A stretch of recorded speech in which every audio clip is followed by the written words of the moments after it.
There are missing person stories that terrify people, but there are also stories that made the entire United States stop and ask, what happened to Tammy Lynn Leppert? An 18-year-old girl, talented, beautiful, famous, always appearing in front of crowds with a smile like sunshine. She had worn more than 280 beauty pageant crowns, walked as if the catwalk belonged only to her, and was once called by the Florida press the young star. Then, on a summer afternoon in July 1983, as the sun cast its shadows over Cocoa Beach, she stepped out of a car, walked toward the Glass Bank building, and then vanished. No blood, no sandals, no purse, no goodbye, only an emptiness that has now lasted more than 40 years, in which her family, friends, and even the most seasoned investigators still cannot find an answer. This is the story of Tammy Lynn Leppert, a disappearance that began as a personal tragedy and became one of the most chilling mysteries in Florida history. In the soft, humid air of Central Florida, long before her name would be whispered through the decades as one of the state's most haunting disappearances, Tammy Lynn Leppert was simply a little girl standing in her mother's living room, barefoot, hair tied in a loose yellow ribbon, spinning in circles as sunlight poured through the window. She didn't know it then, but she was already being shaped, polished, pushed gently but steadily toward a stage that would one day feel both like home and like a trap. Her mother, Linda Curtis, remembered those early years vividly. She would often say, with a proud, almost glowing tone, Tammy wasn't just a pretty child. She lit up a room. She had that spark, the kind you don't teach, the kind people pay to see. And Linda wasn't exaggerating. Even when Tammy was 3 or 4 years old, strangers in grocery stores would stop and turn. They would bend down, smile at her, and say things like, "My goodness, what a beautiful child." The world noticed her long before she knew how to notice the world. Linda, who had once been involved in beauty pageants herself, organizing, judging, hosting, saw opportunity where others simply saw charm. One afternoon, after Tammy had spent the morning parading around the living room in one of Linda's old scarves, pretending it was a royal sash, Linda knelt down beside her daughter and said softly, "Honey, how would you like to be on a real stage, a big one with lights, with people clapping just for you?" Tammy's eyes widened. "For me?" she asked. "All for you," Linda replied. And so it began. The first pageant was small, local, casual, meant mainly for proud parents to fill their scrapbooks. But even in that modest venue, surrounded by plastic chairs and simple pastel backdrops, Tammy stood out. She didn't fidget. She didn't freeze. She walked out as if she had done it 1,000 times. A judge later said, "It was the way she held her chin, the way she looked at us, like she belonged there." And she won her very first crown. It was small, made of cheap rhinestones and thin metal, but to Tammy, it was magic. From there, the crowns came one after another. Linda would later stack them on a shelf in Tammy's room, then another shelf, then another, until the number climbed past 50, then 100, then 200. By the time Tammy turned 18, she had earned over 280 crowns. Some were large and ornate, others small and delicate, but each one was proof of a path paved with applause. Linda loved every minute of it. On long drives between towns, Orlando, Tampa, Miami, she would narrate the future as though reading from a prophecy. "They're going to love you in Miami, Tammy. And when we get to Orlando next month, oh, honey, they won't know what hit them." Tammy would sit in the passenger seat, leaning her head against the window, watching palm trees flash by in the sun. Her voice, always soft, would drift through the car. "Do you really think so, Mom?" And Linda, without hesitation, always answered, "I don't think so, baby. I know so." Backstage at pageants, other mothers whispered. Some admired Linda's dedication. Others envied it. A few resented it. But no one, absolutely no one, could deny Tammy's talent. In the noise of curling irons, perfume sprays, and hurried instructions, judges often leaned in to colleagues and whispered, "She's the one, that girl in the blue dress, the blonde, Tammy." To many, she seemed destined for bigger things, for Hollywood, for magazines, for lights brighter than any small-town pageant stage could offer. And that destiny began to take shape when, at just 15 years old, Tammy's face appeared on the cover of CoverGirl. It was a glossy professional shoot, one that made her look older, more poised, more powerful than her years. The phone rang non-stop for days. Photographers, pageant directors, local TV stations, talent scouts. Linda kept saying, "This is only the beginning." And she believed it. But beneath all the excitement, there was something else, something subtle, something small. Not darkness, not exactly, but pressure. A weight Tammy felt more than she ever admitted aloud. When she was asked to smile, she smiled. When she was asked to pose, she posed. When she was asked if she wanted fame, she always said yes.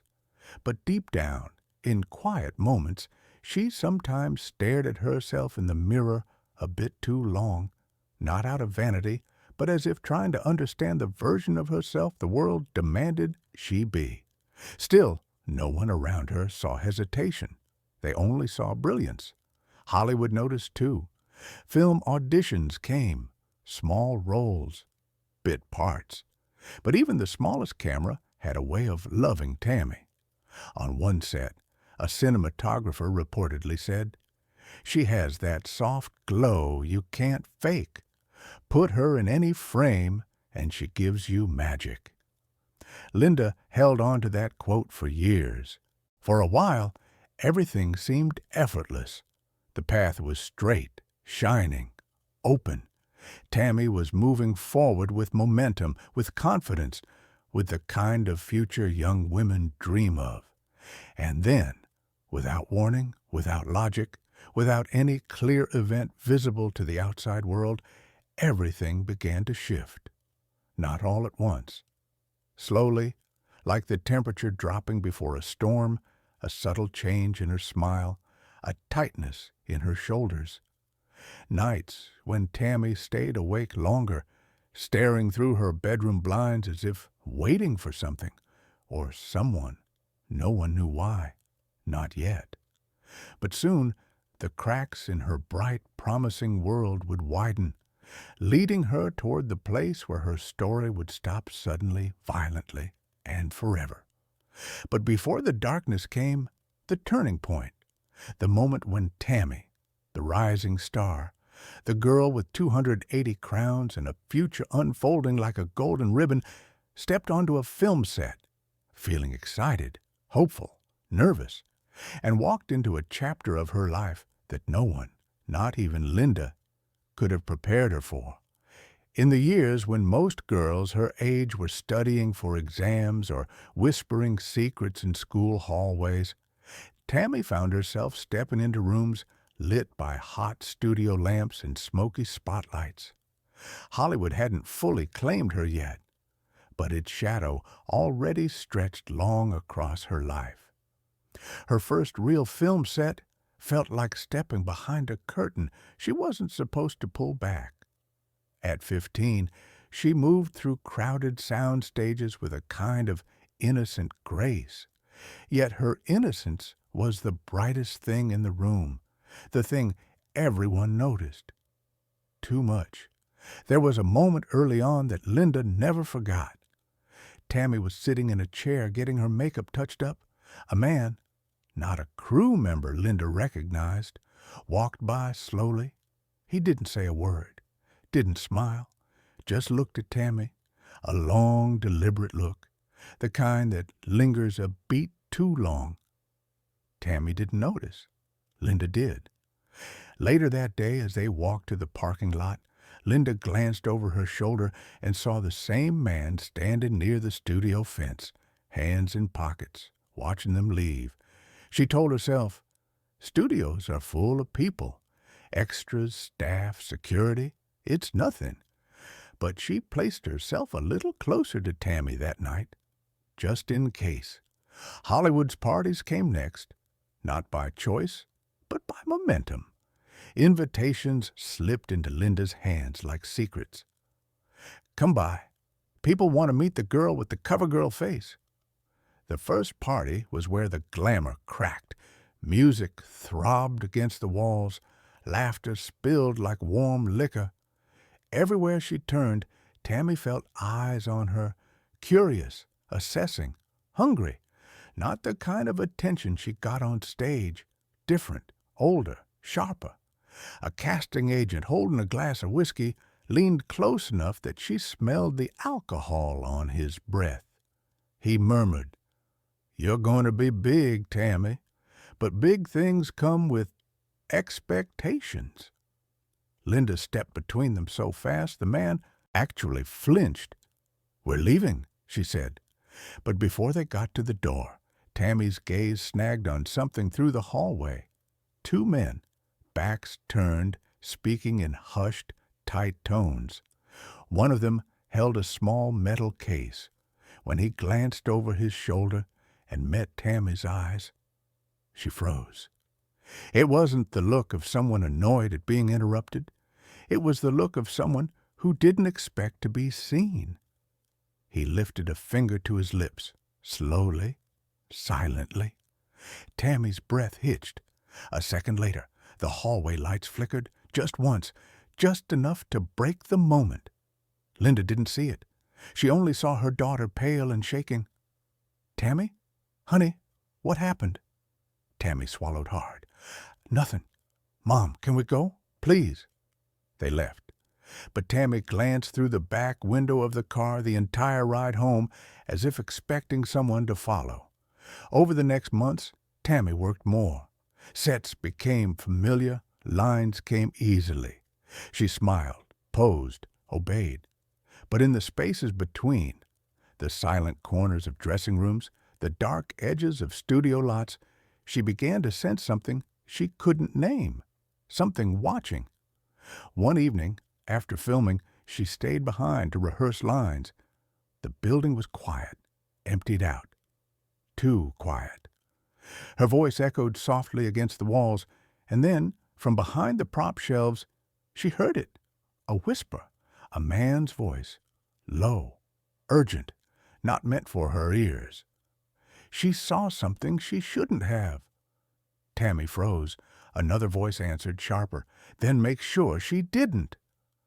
A beat of silence, footsteps shifting, a door closing softly. Tammy pressed a hand to her mouth to keep from gasping.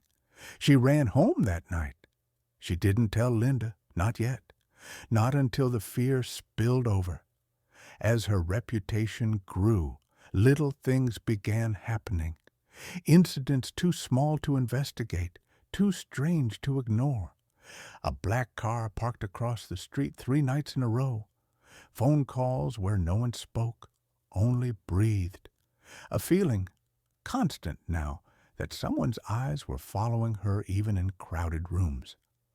One afternoon, while doing a fitting for a film, the wardrobe assistant noticed Tammy trembling.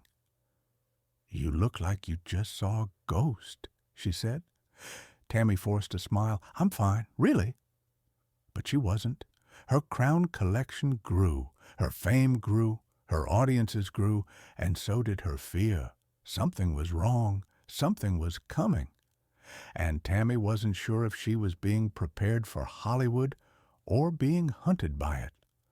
What unfolded in the days leading up to Tammy's disappearance felt like a slow crescendo, each small sound building into something unbearably loud. Fear, at first, lived in the edges of her days, an itch behind the eyes, a tremor in the hand. But it didn't stay small. It leaked into the margins of her life and then into the center. Performances blurred at the edges. Sleep came in shards. Laughter felt rehearsed. Kayla would find her standing in front of the bathroom mirror, hands pressed against the cold tile, repeating lines she didn't quite understand. "They're here. They're watching." When Kayla asked what she meant, Tammy forced a smile and said, "I don't know. It's nothing." But the nothing was heavy enough to tip the house. At first, she tried containment, lists, habits, rituals that made a chaotic world feel slightly more manageable. Lock the deadbolt twice, leave one lamp on, check the peephole even when no one knocked. She wrote names in a spiral notebook. People she trusted, people she didn't. She carried a tiny flashlight in her purse, a childish precaution that somehow steadied her breath. But the precautions only mapped the perimeter of her fear. They didn't stop its advance. And when the photograph appeared, the one slipped under her door with the single red word on the back, "Soon." The ripples spread everywhere. On set one afternoon, someone called "Cut," and Tammy couldn't stop shaking. A simple scene, a dim hallway, slow steps forward. But midway through, something broke. She slammed a hand against the wall and began to cry. Raw, uncontrolled sobs that made the crew shift uncomfortably. The director brushed it off as nerves, but this wasn't nerves. It was pressure finally cracking. Then came the calls, those blank, breathy calls that arrived at all hours. Someone left a wilted white lily on the passenger seat of her car. Kayla took it to the police station. The officer shrugged. "Stalkers. I get a dozen a week." The dismissal stung. It made the fear feel private, unshareable. The fracture widened the night Tammy snapped. It was late June, the kind of heat that pressed against the city like a warning. She was fresh from a party she'd promised she wouldn't attend. Someone had cornered her with a camera, asking for a private screen test. She left the room, shaking. On the drive home, an argument erupted between her and the man who had given her a ride, a man who later became one of the investigation's first suspects. At the apartment, the argument sharpened, turned jagged. Tammy accused him of mocking her fear. He said she was overreacting. Voices rose. Then the window shattered. A baseball bat swung in desperation, not violence, a cry for space, for oxygen, for escape. Police came. So did an ambulance. At the hospital, fluorescent lights stripped everyone bare. Nurses asked clipped questions. Doctors spoke in clinical tones. They found no drugs, no alcohol, no record of psychiatric history. Yet Tammy trembled, talking about them and the man in the hallway who told me to be quiet. A psychiatrist recommended a short hold. Acute agitation with paranoid features. Linda, furious and terrified, begged them to keep Tammy longer. They didn't. 3 days later, she was discharged with a follow-up appointment and a pamphlet titled Managing Anxiety. Home didn't fix anything. Fear does not dissolve, it pools. Tammy began waking in the night, whispering, "Not tonight, not tonight." She feared the telephone. She scribbled names on slips of paper and hid them in drawers. One afternoon, she slipped Linda a note. "If I'm gone, don't look for me at the parties." Like a page torn from someone else's story, drifting away. July 6th. The day began ordinary, the kind of ordinary that later feels like an omen. Tammy left the apartment with a young man, another casual friend, later another suspect, who claimed they argued in the car. He told detectives she insisted on getting out near the Glass Bank building. He let her. It was, according to him, the last time he ever saw her. Security footage captured her alone, standing before the Glass Bank, shoulders tense, sunlight bleaching the top of her hair. She made several frantic phone calls, voicemails full of breath and broken phrases. "Please, call me back. It's important. Please." Then silence. Witnesses saw her at the nearby gas station. One said she looked cornered. Another said she kept turning to look behind her. A third claimed a man in a sedan spoke to her, though descriptions of him never matched, shifting like unreliable weather. And then she was gone, not vanished into thin air, just walked away and didn't walk back. The investigation began in earnest within hours. Detectives combed the area around the Glass Bank, collected cigarette butts, footprints, tire tracks.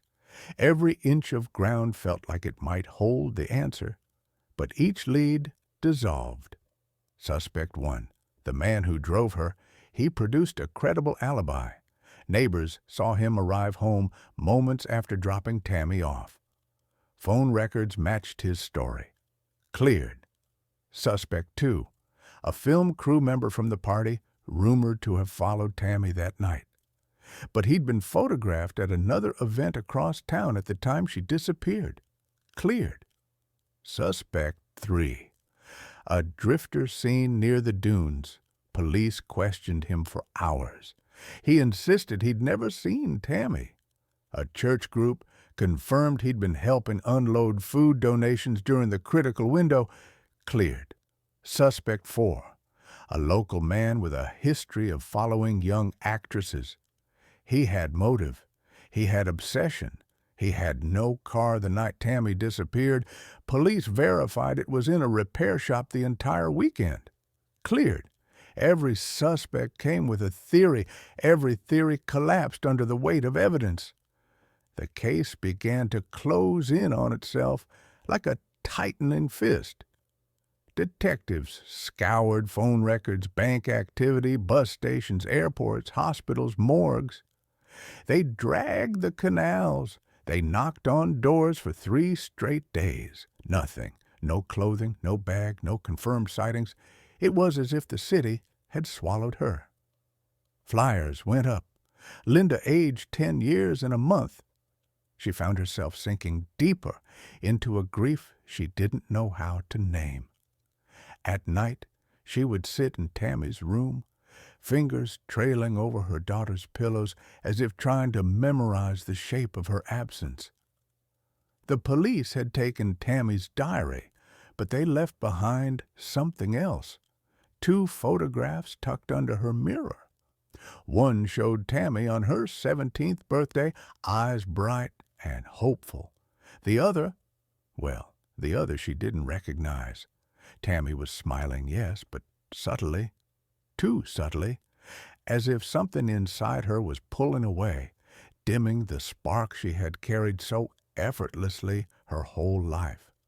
Linda refused to believe her daughter had simply run away. She insisted Tammy knew too much, perhaps about a money-laundering ring or drug trafficking. Once, in a moment of terror, Tammy had said, "Mom, you don't understand. At that party, I saw them do something horrible. If someone hurt her, I just wish they would tell me where she is. I don't need justice. I just want to bring my baby home." Linda said Kayla barely slept, replaying the hospital visit again and again. Friends formed prayer circles. Reporters sensed a story and closed in. But time marched forward with brutal indifference. The official file eventually read, "Missing, possibly endangered," a phrase that protects no one.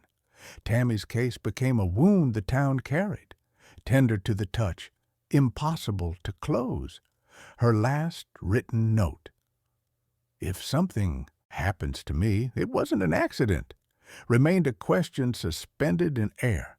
No body, no crime scene, no closure, just a silence where a young woman once stood, and a mother still listening for a voice that never returned. In 1995, Linda Curtis passed away, still keeping Tammy's photo beside her bed. On the table lay countless scraps of paper covered with names, phone numbers, and the repeated words, "Who has seen my daughter?" Nearly 40 years have passed, and the mystery of Tammy Lynn Leppert has never once been solved. She remains listed in Florida's files as a missing person, no trace. Some say she ran away to start a new life. Others believe she was killed and buried somewhere along the coast. And those who loved her most still hold on to the hope that one day Tammy will come home with the same radiant smile she once had. Thanks for watching. I hope to see you again in the upcoming videos. Please subscribe to the channel and follow the exciting videos coming soon.